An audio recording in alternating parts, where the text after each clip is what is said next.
Hello, Baltimore Ravens fans. How are you doing today? We are doing tremendous, and we are ready to talk about your football team today. Jake, what do you think of the Baltimore Ravens? Really like the Ravens. They should have won the division. It was kind of a fluke year for the Steelers to pull it off. But I think they'll be back, definitely competing for the top spot with the Browns now. Uh, yeah, going back and looking through their team, a lot of fun to watch. A lot of fun to watch.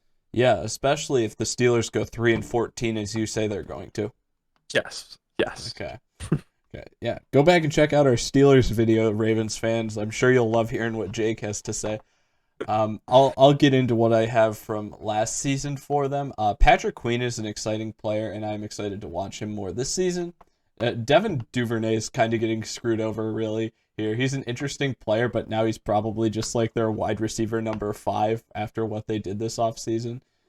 Obviously, love to see them get the ball in Pat Ricard's hands. I mean, whenever that can happen, that's a big plus to the Ravens offense. Doing something that not many teams are still doing nowadays, and of course, picking up another fullback just to really bolster that depth. Um, it feels like Lamar was throwing more jump balls in the Pats game than normal for whatever reason. I thought it was super weird because it was like, okay, you're in the rain and now you think you're going to get jump balls to go. I don't know. You didn't have much success with it the rest of the season, but now that it's pouring outside, we're going to do this. Okay, whatever. Um, as I said the other day when we were talking about the top 5 fantasy defenses, I really like how this team is coached, and I like their corners on the outside. Marlon Humphrey and Marcus Peters are my favorite corner combo in the league. Not necessarily the best. I'm not going to argue that, but they're my favorite. I love watching them. They're so fun to me. I also really love the way Chuck Clark plays too. In the whole Pats game, it's hilarious because, like I said, it was pouring the entire time.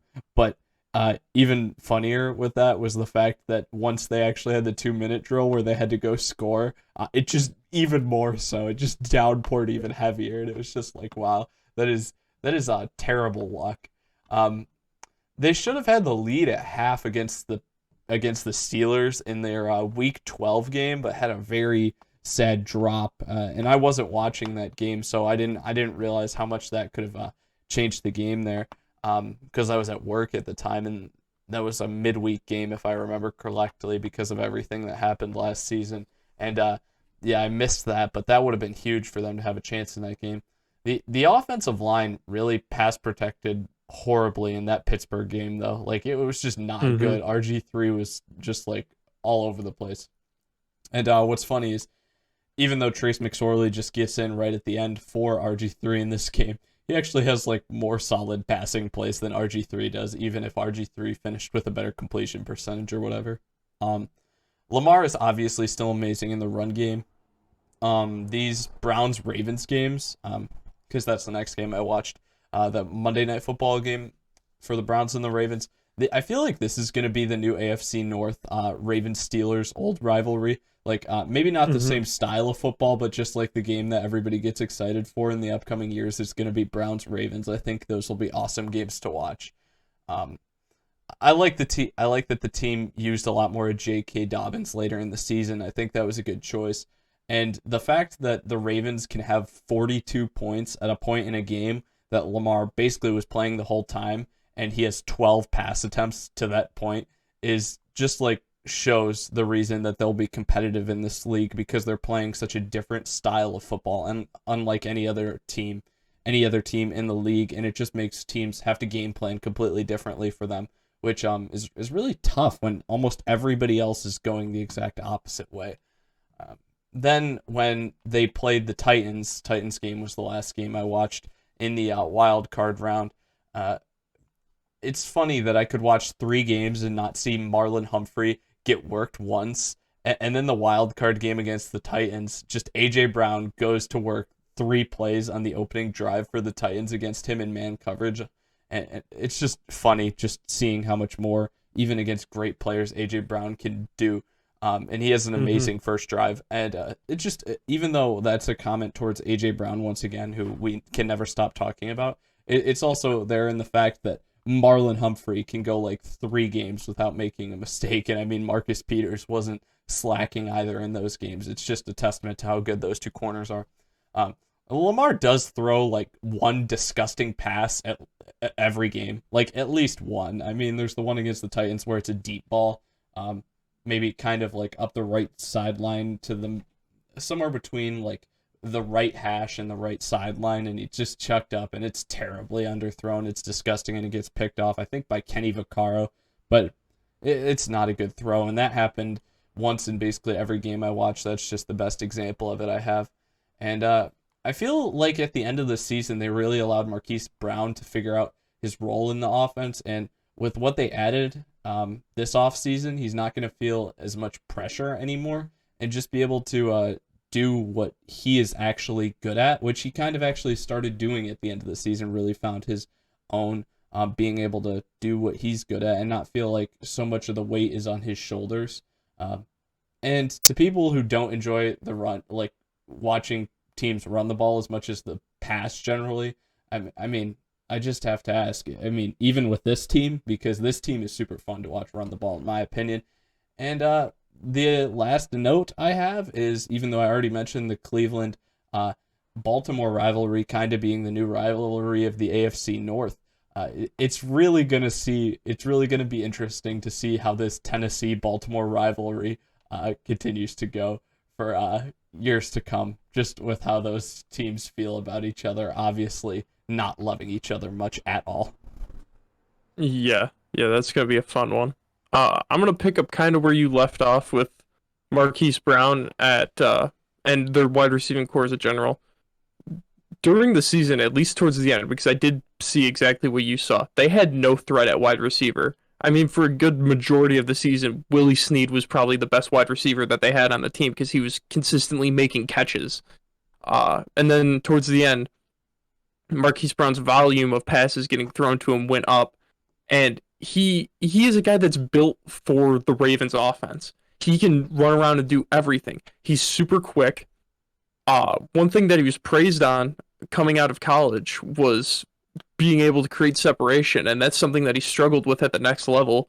But like you said, with the plethora of guys that are coming in now, I don't think he should be able, or he should struggle with creating separation if he's going up against second or third corners now. He's not going to be zeroed in. Uh the Ravens offensive line struggles with pass protection at times, and it is pitiful because it's like everyone makes jokes about this team being one dimensional, and then it does become one dimensional because the O line cannot block anyone outside of the run game. Yeah, I found that really weird to look back and actually realize that, because that's not something that I usually think about. I don't think about their pass blocking as being weak. It was just kind of something I noticed, like, man, I'm giving a lot of blame on like their pass game to like the crappy receivers, or even Lamar if he throws that like one ugly duck of a throw a game. But that pass protection was not impressive at all. Like it was pretty bad, to be honest. Yeah, they're lucky Lamar can run like he can, because if he couldn't, they probably would not have won as many games as they did. But on the other side of that, I love how creative they get with their blocking schemes in the run game. Just the way that they do it and the guys that they put out there to do it is so much fun to see. The formations that they run are great, and it puts a smile on my face seeing teams do something different. Mark Andrews solidified himself as a top tier tight end. And I think he will constantly, season after season with the Ravens, because, well, hopefully not now, but he is the best receiver on that team. The stats didn't like have him number one in everything for the team, but he is, last season was the best receiver for that team. Uh Wink Martindale's defense creates a ton of pressure with ease, and that's what their secondary, who again full of studs, profit off of so well. Just guys getting in their face constantly.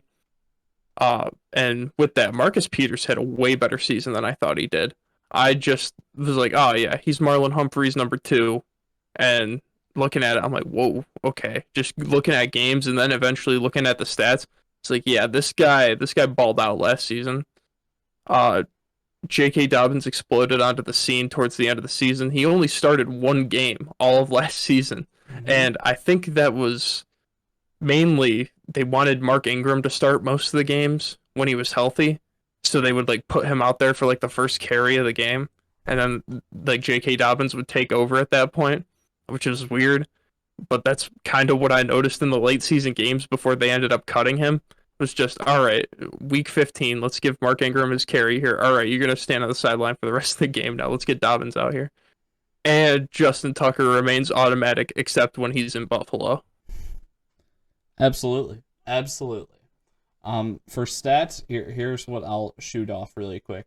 Uh, Lamar passing had 2,757 yards for a 64.4 completion percentage, 26 touchdowns to 9 interceptions. I'm always amazed when people come up with the Instagram posts that I love to see is like the like total yards for Lamar versus Patrick Mahomes and the total touchdowns thing. Just like, yeah, it's close. It's just really funny to see people pull that up. And then you've obviously got on the ground, he's got 1,005 yards and 7 touchdowns. It's just crazy to see 1,000 yards rushing for a quarterback. Yeah. That's wild. Um, J.K. Dobbins 805 yards and 9 touchdowns running the ball. As you stated, only one start, which makes those stats kind of even more impressive. Marquise Brown 58 catches for 769 yards and 8 touchdowns. Mark Andrews, same number of catches, 58 catches on 701 yards and 7 touchdowns, so a little less in yards and tutties, but that's okay. And down year for Tucker, just under 90%, just barely under 90%, and he missed one extra point. I mean, come on, what are we doing, Justin? That's I only expect perfection from you. Sam Cook was still solid too. Marcus Peters led the team with 4 interceptions, but Marlon Humphrey led the team in passes defended at 11. 6 sacks for Matt Judon led the team, which actually wasn't very good. To be honest, the sack production was not there for this team, especially for the guys they have on the D line. Mm-hmm. 106 tackles for Patrick Queen, 96 tackles for Chuck Clark, and 9 tackles for a loss for both Patrick Queen and Matt Judon. Yeah. Just touching on the sack production thing real quick. You covered everything I had for stats, but I think their main thing, like I said, is creating pressure. And also, if you look at the amount of guys on that team that got sacks, it's just they're throwing bodies at them. And the amount of times that they're running like cover zero against teams, and they're like, all right, we're going to put our all-star corners one on one, and you have to get this ball off quick and not throw an interception here. Like I love the way Wink Martindale has his defense. I love seeing aggressive defenses, and especially when it pays off. Not like the Jets defensive coordinator running that against the Raiders. Well, this interesting thing with the sack production kind of comes back to one of my points for me making them saying, "Oh, they could be the number one defense for fantasy this season." I trust most of their linebackers. I trust their secondary, and then it's all up to the pass rush. I think their scheme is amazing in terms of how they get production out of lots of all sorts of guys on the defensive Mm-hmm. line and edge positions, right, rushing the passer. But the thing is that I think last season they got a little too vet heavy, and they didn't have enough youth and energy on the team. And this season, it seems like they picked up a few rookies that may help invigorate it a little bit, have a little more energy on the D line, and hopefully that'll be enough to boost the production on the D line. Say maybe get one guy that's closer to like 8, 9, 10 plus sacks or something. At least Yeah. have one guy, even though as we know there are a lot of guys on that defense and defensive line, edge, whatever you want to call it, that will get at least a few sacks. Mm-hmm. Yeah, I agree. For acquisitions though, this is kind of interesting. I don't know if you'll have anybody I didn't. I've only got 4 names here, but I thought they were good names. Kevin Zeitler, actually like one of the best guards in the league. That's a really good pickup for them. And then they had to get rid of their other tackle, so Alejandro Villanueva, because Orlando Brown just wasn't going to play for them anymore. I think adding those 2 guys is actually really solid on them, and I like that. I think that both those guys are good. I don't know. Villanueva may actually I don't know how it'll work exactly because I'm not sure who's going to play tackle at which side on the offensive line, right? So that'll be interesting. But I really like Zeitler on the interior too. And then Sammy Watkins is coming to town. He's one of those pieces at the receiver position that's not like great, but also with the guys that they drafted, who we'll talk about later, I think that it puts together a group of guys that now are actually at least competent, which I like. And then the last guy I mentioned is Jawan James. I'm pretty sure that he's not going to play at all this year. Based off what I remember, his injury was probably going to last the whole season. But if he ever comes back at the end of the season or anything like that, I mean, I would probably be surprised if he did, just because I can't even remember what he did exactly. But if he did, then they added even more to the offensive line, which was good because it was one of the spots that we were worried about. And with the pass blocking already being kind of poor, as we said before, who knows? Maybe these guys will make the team actually a better passing team just because they protect a little better when they actually try to throw the ball. Yeah, I'm glad that the team recognized that and identified it as a major thing in free agency of we need to get better at pass blocking. So they went in there and got a lot of vets. And Kevin Zeitler, like you said, one of the best guards in the league. Hopefully that can reinvigorate their pass blocking and just the O line in general. Not that the O line needs to be reinvigorated. It's great at run blocking, but they also have all those tight ends that are great too at it. So pass blocking, big thing, and I think Lamar's going to throw for 500 yards week 1 because he's got Sammy Watkins, and Sammy Watkins balls out week 1. Just only go to him week 1. Okay? Yeah, he's unstoppable. uh, what number's Devin Duvernay? Like 17, 19? 13. 13? Okay. I was just wondering if Sammy could still wear 14. Really not important at all, so sorry for mentioning that, but yeah. As for losses, Mark Ingram, who I don't know if we could call a loss because they obviously were the ones who wanted to move on from him, so yes, kind of. Willie Snead, who's basically being replaced by Sammy Watkins. Then you have guys like Yannick Ngakwe, Matt Judon, who are guys that, like I said, kind of are leaving, but I don't know, maybe it'll help getting some more youthful guys in the building. And then DJ Fluker, Matt Skura, and Orlando Brown Jr. are the offensive linemen that we see them lose, but we'll have to see how that plays out. And they lost their longtime long snapper in Morgan Cox, and that's just, he's been around for a while, so figured we had to mention him. You got all of them. I thought I was going to be able to sneak Morgan Cox in there. I didn't think you'd get the long snapper. Dang. No, yeah. Even I had to take note when I was like, oh man, geez, so much long snapper movement this offseason. There was a ton of long snapper movement this offseason. So quick question though. Do you kind of view the D line thing the same as I do, or not really? Because I feel like we're probably pretty similar on like questioning the O line, but like it could help the pass block. And then it's just like one replacement with Watkins for Snead, but at least in terms of free agents. But what about the D line? How do you feel about that?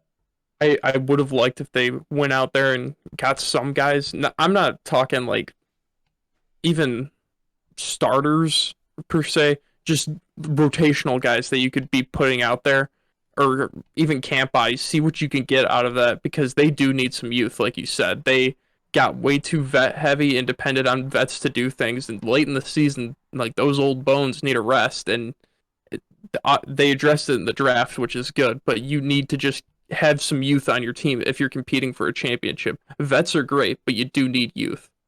Yeah, and I kind of agree with you there. I mean, they drafted two like defensive linemen, but honestly, yeah, I think they even needed like a third or a fourth guy that could have got signed, like not and once again, like you said, not even need to be like a huge name or anything, just like sign a third or a fourth guy that we can at least see and call out like, hey, yeah, you got this guy, even if he's not that crazy. They might have gotten 3 in the draft.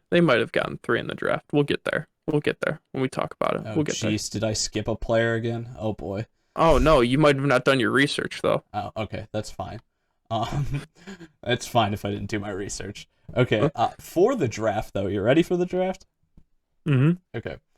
So first off, Rashad Bateman big-bodied guy that they have kind of lacked at the wide receiver position for a while now. I mean, geez, who's the last like big-bodied guy we had there? Like Anquan Bolden?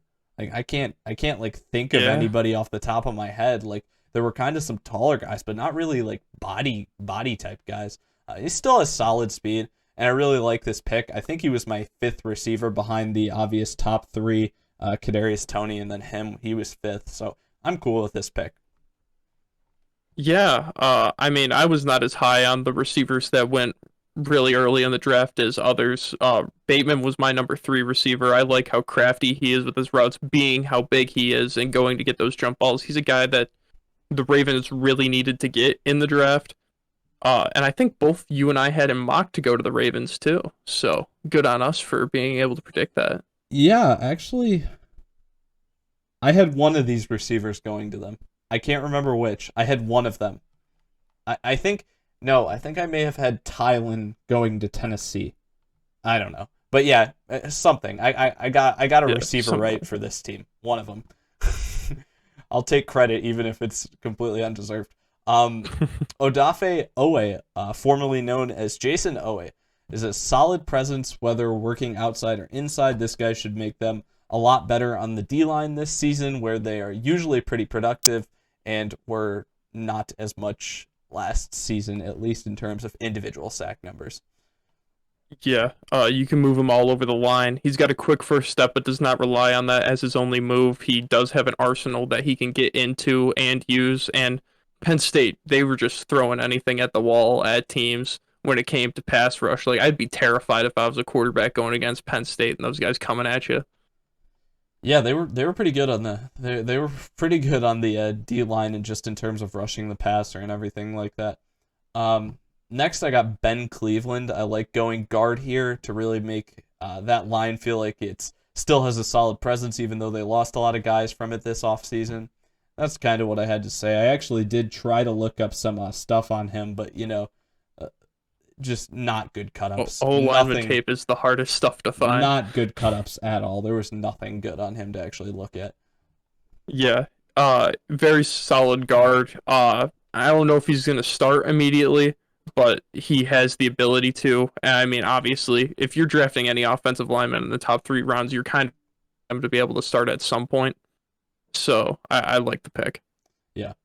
Brandon Stevens. Couldn't find a ton on him. He seems like a solid tight coverage man-to-man corner who fits the mold of their starters currently. So at least schematically, I like the pick, but I can't say much more past the schematically thing.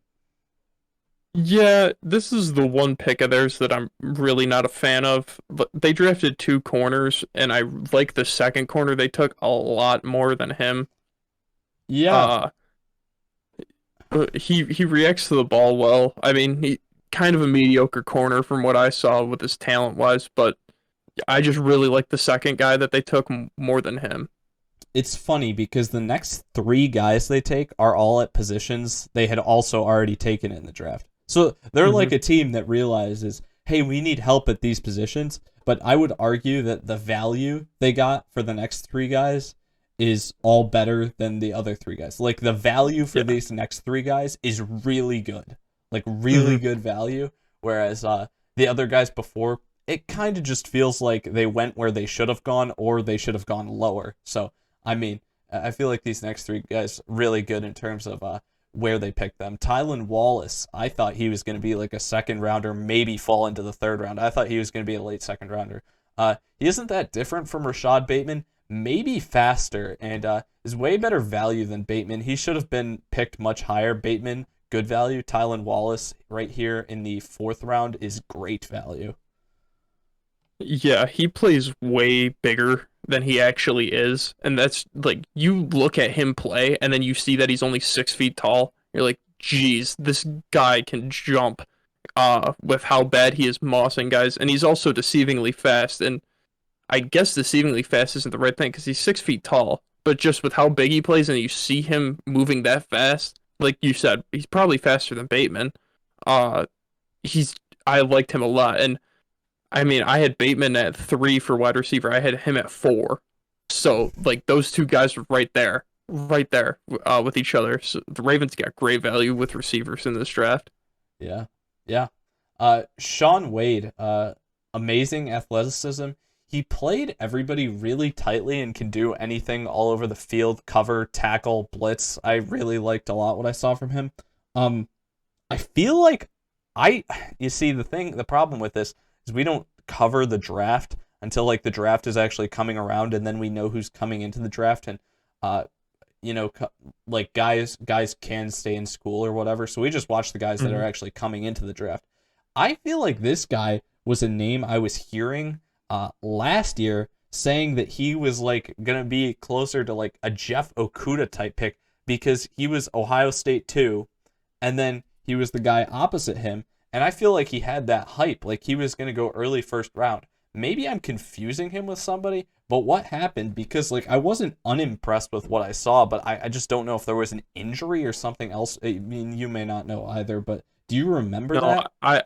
I do know. I do know. He just went back to school. He wanted to get another year. He was projected to go in, I think, the mid to late first, and he wanted to increase that value to early first. Went back, and now he's in the fifth round. He has some character issues, but I think that's just him being frustrated that he went back to school and he kept seeing his draft stock fall. So he was kind of taking that out on the people around him. But he should not have go fallen this far. Every play the dude makes is a highlight. Yeah, I thought that was kind of ridiculous. I mean, he's the one guy that I'll say actually I liked him more than Brandon Stevens, like Hmm. significantly more. I feel like so that was interesting to see. Dalen Hayes, super versatile edge guy. He is awesome, and he had a C on his chest at Notre Dame, which is kind of pretty impressive. And he played with Jeremiah Owusu-Koramoah, and I wouldn't say like he's kind of also like an athletic freak, similar. Yeah. Maybe not as much as JOK, but he's pretty solid in what he does. Yeah, he's an on-ball linebacker that can drop into man and zone coverage. Like that's just insane to see. Like seeing him lined up ready to rush the passer and then drop back and go man on man with a slot receiver and be able to force an interception.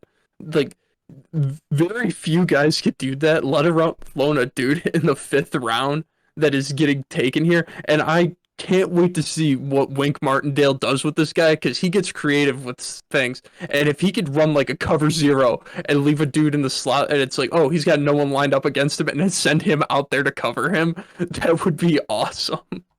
I'm just like, what? Like, I can't even think of a player to compare him to because No.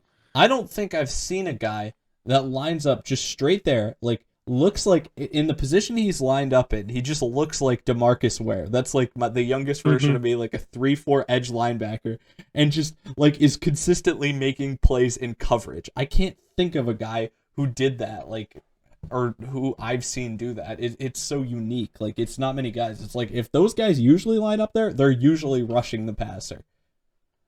Yeah, he was a great watch, but the best watch of them all, this last pick for him here, Ben Mason, fullback out of Michigan. Now, you're saying, they only took two defensive linemen here. Ben Mason's an Iron Man. He was playing D tackle for Michigan too.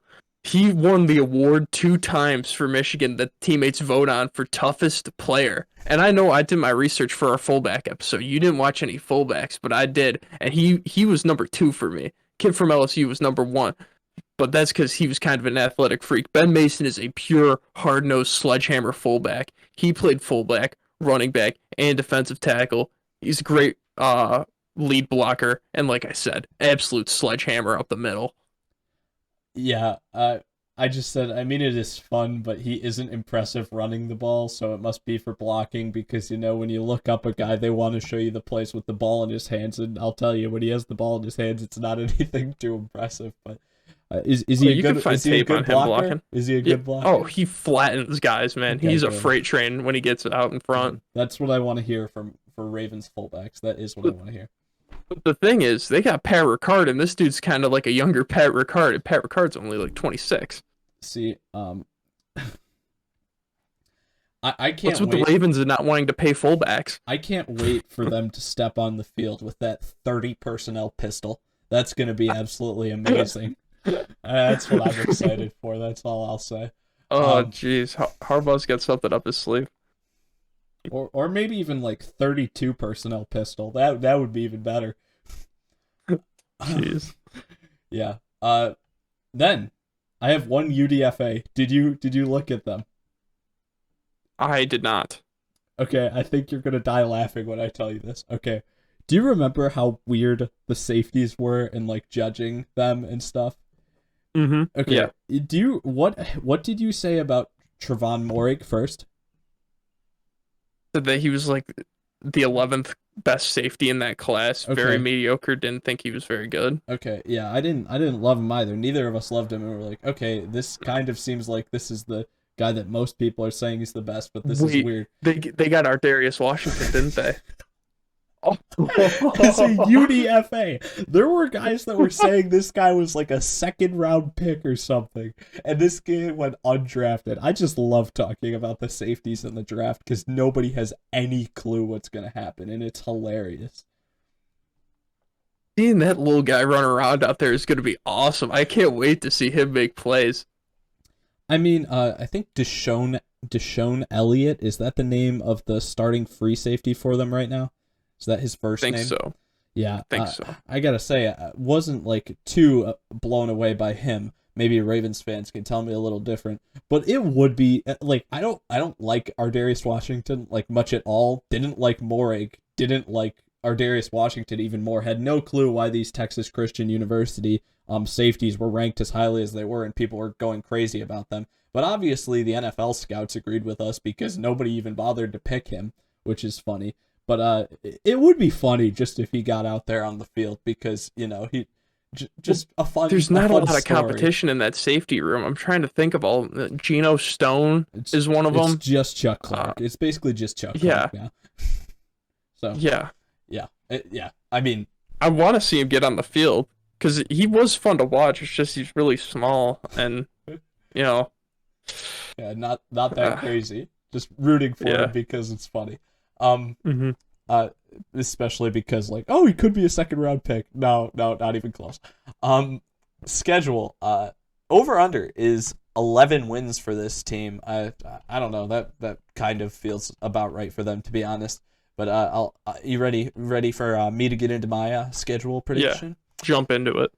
All right, week 1 at the Las Vegas Raiders. I have that being a W. This team is significantly better than the Raiders. The Raiders pull some like crap all the time, just figuring stuff out when they shouldn't. Winning, and by that I just mean like winning stupid games, especially early season. The Raiders like boosting hope a little early in the season, but if we're talking about what should happen, the Ravens should win this game.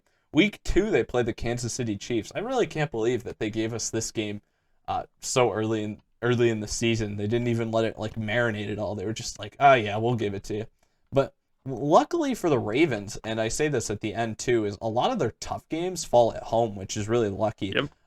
Hmm. Kansas City here though, I still think that Kansas City's kind of just got something that gives them the advantage here. I mean, we're into that territory of teams now. We're talking about teams that were playing divisional round weekend, if not even further into the playoffs, because we've finished every other team prior to this, right?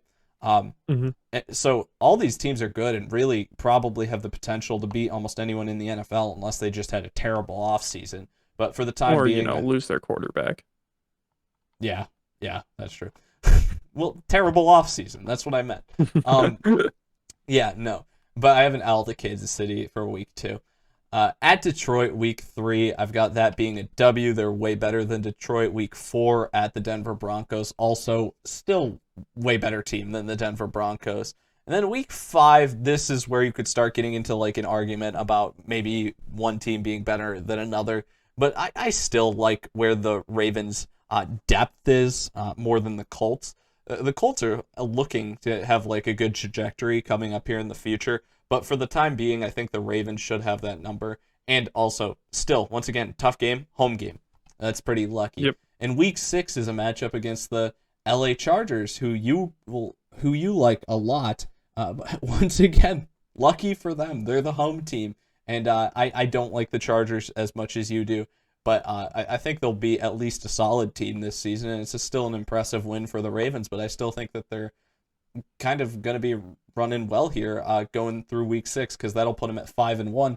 Week 7 is against the Bengals, and obviously the Bengals weren't terribly impressive last season. They've still got a lot of work to do. They've got some good spots, but not close to the Ravens yet, and that's going to be a W2. So going into their bye week, I have them at 7-1. Pretty solid. Week 9, even. Once again, this was a game that I was like, oh, if this game falls in Minnesota, I may have to think about it. But nope, didn't even have to think about it because it's still coming in as a home game for them. That's a W again for the Baltimore Ravens. And week 10, they play the Miami Dolphins. This is they finally got some road games here. 2 in a row, actually, maybe even more. I haven't kept going down. No, just 2 in a row here against Miami on Thursday Night Football, November 11th. I think that this is still a W because I don't think that the quarterback play for the Dolphins will be good enough to allow them to beat the Ravens, especially because I think the Ravens defense is going to be impressive and everything that goes with that to make it hard on an opposing quarterback. Week 11, though, they play at the Chicago Bears. Some of these Chicago Bears teams, I've said I've been getting worried about Andy Dalton playing way too far in the season. I think week 11 is far enough that it'll almost be like it has to happen at this point. Like if we but the thing is if it doesn't happen by week 11, there's a good chance that we don't see it for the whole season. Not something I'm rooting for at all, but there is a good chance of that.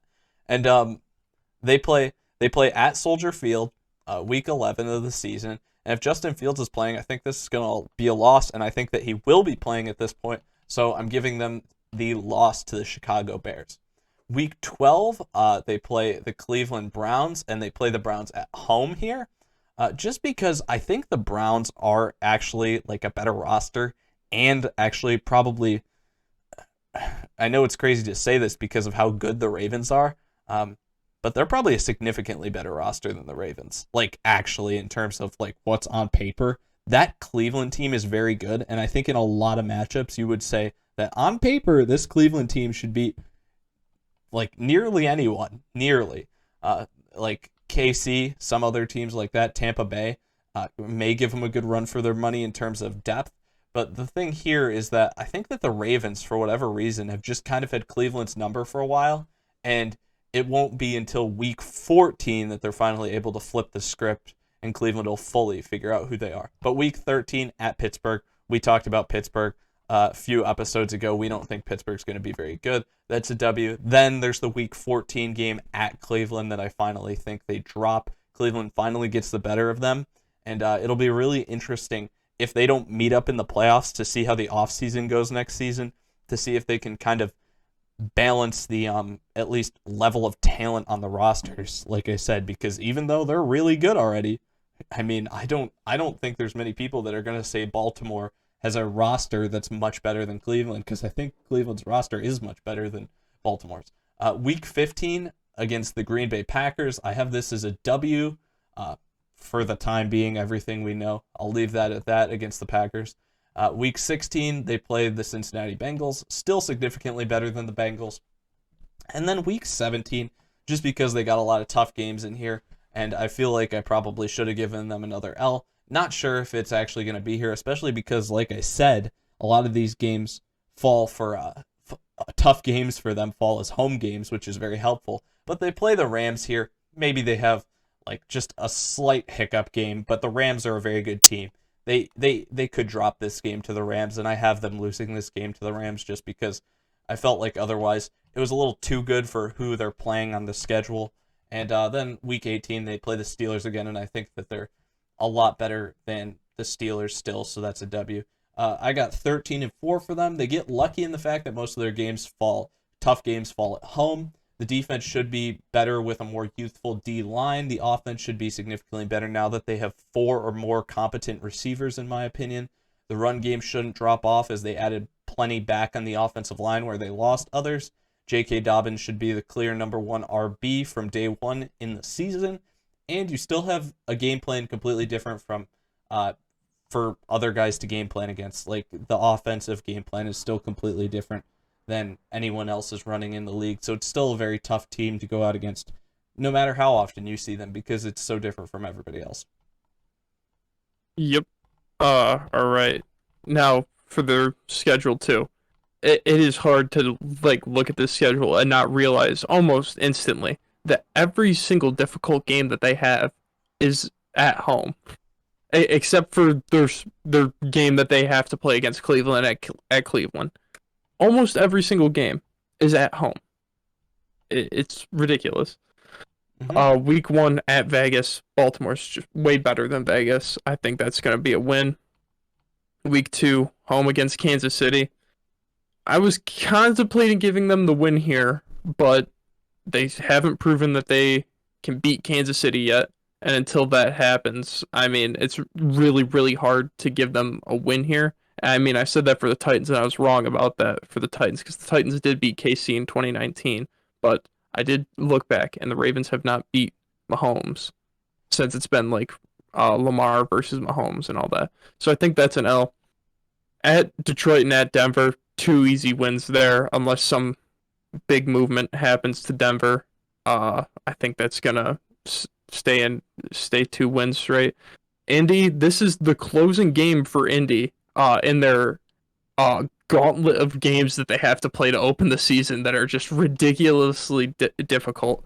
And I think they're gonna close it out with an L here. Just they're gonna be so bruised and battered coming out of the gate with a schedule like that that they're gonna be crawling out of it and praying for the bye week to show up soon.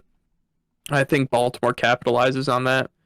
As much as I like the Chargers traveling to the other side of the country to play a team that has a defense that is just as good, if not better than theirs, even though they do have the Sean McVay of defense as their head coach, I think that's going to be a win for the Ravens.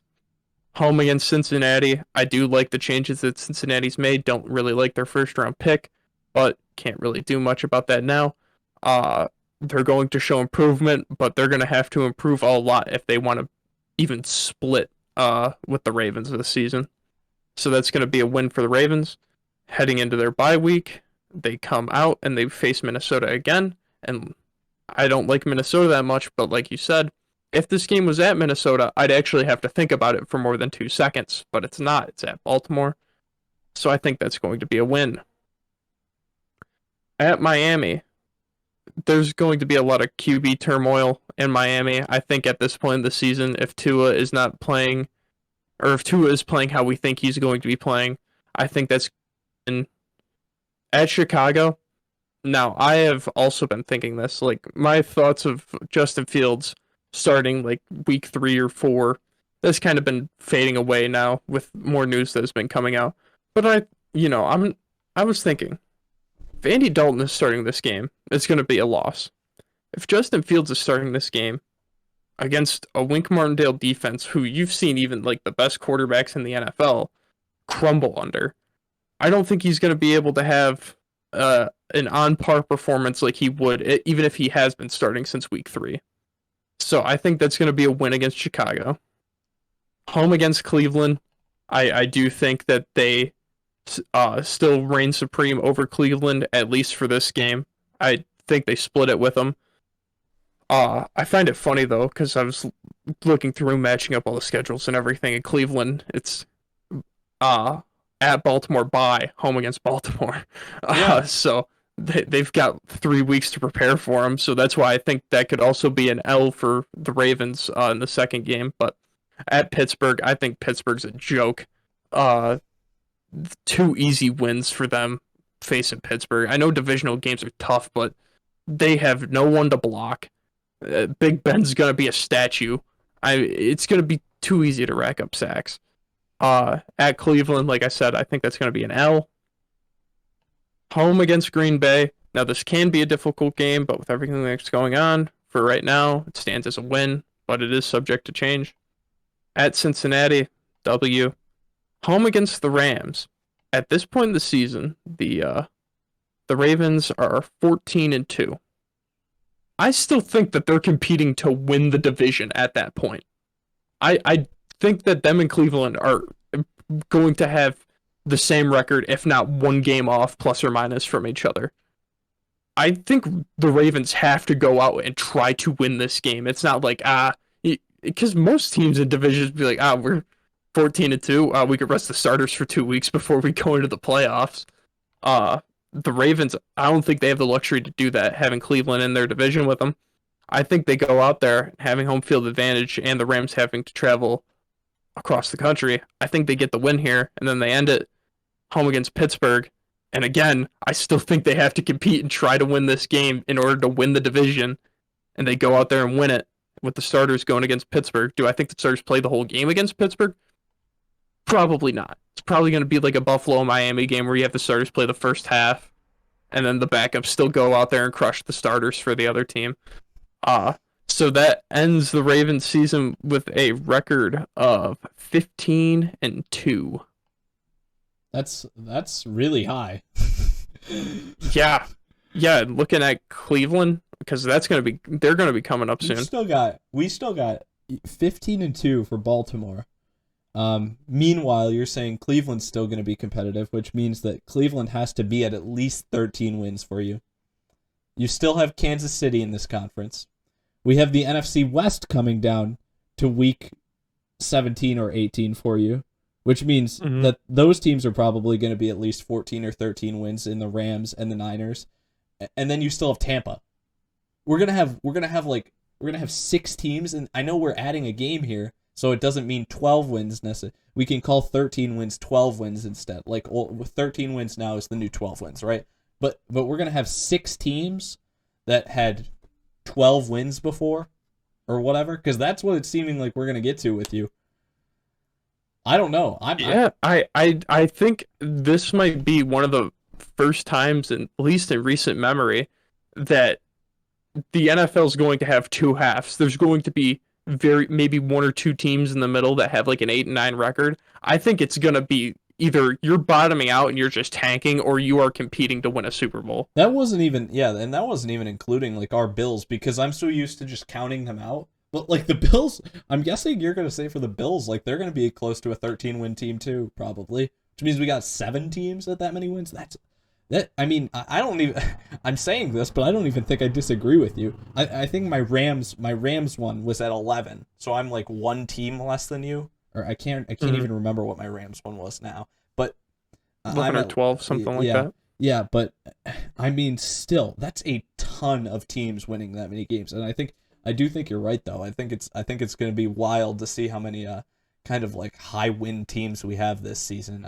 I think it may be really weird. It's going to be, and I think the most interesting part is going to be seeing who those middle of the road teams are, because like I mean we got teams like the division I immediately think of in terms of like who's going to come out on top there, with the caveat that Aaron Rodgers isn't in Green Bay. It's the NFC North, and like how the heck is that thing going to go? Because that's just like Andy Dalton could play like a full year, or Minnesota could take over. I mean, imagine if Andy Dalton plays the whole year, A, and B, Aaron Rodgers doesn't play for the Packers at all. Are you still telling me Minnesota's going to win like 8 games like you said, or whatever, or even less than that? I can't remember what you said, but I mean, Minnesota's probably the division favorite. The NFC North the NFC North probably is going to be the most changed out of everything that I've done so far if Rodgers leaves. Just because that probably with Jordan Love at quarterback, or whoever they have at quarterback, I think that gives like 2 wins to Minnesota for me. Probably. Because I think I had the Packers sweeping them. So that gives 2 wins to Minnesota. I think I already had the Bears splitting it with the Packers. The Lions might even split it with the Packers at that point. They might even sweep them. The NFC North would be really interesting if all this plays out the way it does. If Rodgers shows up, it gets a lot boring a lot quicker. But yeah. And then if Rodgers shows up, I mean, they're another team that's going to be a 13-win candidate. It's wild. Well, yeah, and if Deshaun Watson gets dealt somewhere too in the middle of the season, if he gets reinstated or whatever's going on with him, that could be insane too, because he'll probably go somewhere in the NFC. Or I don't know, the Texans are kind of stupid. They might deal him to an AFC team, but yeah. I didn't even mention Tennessee. How many wins we got for Tennessee? Yeah, and the Niners too. A lot of big win teams. I do, like I said, I think the disparaging, the teams have figured out now that you're either competing to win a Super Bowl or you should just be competing to get the first overall pick. The Panthers might be the gold standard for the team that is like mediocre because they are in the middle of both. Like, oh, we got Sam Darnold, we could see what we could do with him. But we're not gonna like go far in the playoffs or maybe even get to the playoffs with him. So, But aren't the Broncos a team you look at and you're like, oh, it's a they're quarterback going away. they're going for the number one pick. But if that 38-year-old guy from Green Bay decides that he wants to play for them this season, like they'd probably be cool with that. And then they become Yeah. a Super Bowl contender. Like it's flipped on its head, which is just wild. Like one player, like what did the Broncos go from like being a 6-11 prediction to like a 12-5, 13-4? Yeah, you might just flip the record at that point for him. Honestly, it's wild. But anything else on Baltimore really? I mean, I guess I said 13-4, so they have that 11. They have that 11 win over under. So I guess the only last thing I have on it is, even though I'm a little bit over, I don't know if I'm strong enough that I would recommend anybody making a bet off this. But obviously, you shouldn't be betting based off what I say. I would take the over without question. I mean, the Ravens got very lucky with having all their hard games at home. Like it very very fortunate for that to happen. It seems like that's how a lot of good teams at the end of the draft schedules ended up, where most of their hard games are at home. So Yeah, I mean, their toughest game on the road that's outside the division is definitely the Chicago game, right? It's like yeah. it's wild. It's so easy other than that. It's so Mhm. easy other than that. It's crazy. Um okay, you all set? Yeah, I think we can cut this here.